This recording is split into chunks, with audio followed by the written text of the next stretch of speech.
There is something called as partial knee replacement and total knee replacement ಅಲ್ವಾ ಹೌದು. Doctor? What is the difference? So ಮಂಡಿಯಲ್ಲಿ ಸ್ವಲ್ಪ technical ಆಗಿ ಹೇಳಬೇಕಂದ್ರೆ 3 ಕಂಪಾರ್ಟ್ಮೆಂಟ್ಗಳು ಇರುತ್ತೆ. ಓಕೆ.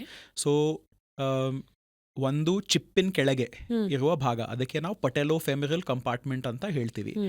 ಆ್ಯಂಡ್ ತೊಡೆ ಮೂಳೆ ಮತ್ತು ಕಾಲ್ ಮೂಳೆ ಮಧ್ಯದಲ್ಲಿ 2 ಕಂಪಾರ್ಟ್ಮೆಂಟ್ಗಳು ಇರುತ್ತೆ.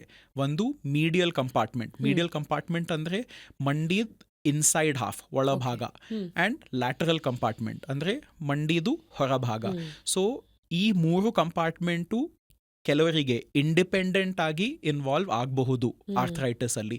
ಸೊ ಕಾಮನ್ ಆಗಿ ನಾವು ನೋಡೋದು ಮೀಡಿಯಲ್ ಕಂಪಾರ್ಟ್ಮೆಂಟ್ ಅಂದರೆ ಮಂಡಿ ಒಳಭಾಗ ಸ್ವಲ್ಪ ಜಾಸ್ತಿ ಇನ್ವಾಲ್ವ್ ಆಗಬಹುದು.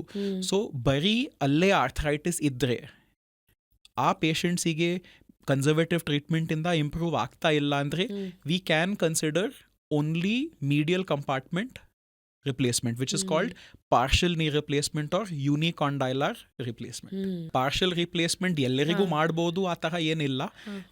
ಜನರಲಿ ಯಾರಿಗೆ ತೊಂದರೆ ಸ್ವಲ್ಪ ಅರ್ಲಿ ಏಜಲ್ಲಿ ಬರುತ್ತೆ. ಏಕೆಂದರೆ ಪಾರ್ಷಲ್ ನೀ ರಿಪ್ಲೇಸ್ಮೆಂಟ್ ಅವರಿಗೆ ರಿಸಲ್ಟ್ಸ್ ನಾವು ಕಂಪೇರ್ ಮಾಡಿದರೆ ಆಕ್ಟಿವಿಟಿ ಸ್ವಲ್ಪ ಜಾಸ್ತಿ ಮಾಡಬಹುದು ಟೋಟಲ್ ನೀ ರಿಪ್ಲೇಸ್ಮೆಂಟಿಗೆ ನಾವು ಕಂಪೇರ್ ಮಾಡಿದರೆ. ಸೊ ಯಂಗರ್ ಪೇಷಂಟ್ಸಿಗೆ ಬರೀ ಆ ಜಾಗದಲ್ಲಿ ಆರ್ಥರೈಟಿಸ್ ಇದ್ದರೆ, ಯಾವುದು ಕನ್ಸರ್ವೇಟಿವ್ ಟ್ರೀಟ್ಮೆಂಟಿಂದ ಅವ್ರಿಗೆ ಇಂಪ್ರೂವ್ಮೆಂಟ್ ಆಗ್ತಾ ಇಲ್ಲ ಅಂದರೆ ನಾವು ಕನ್ಸಿಡರ್ ಮಾಡ್ತೀವಿ.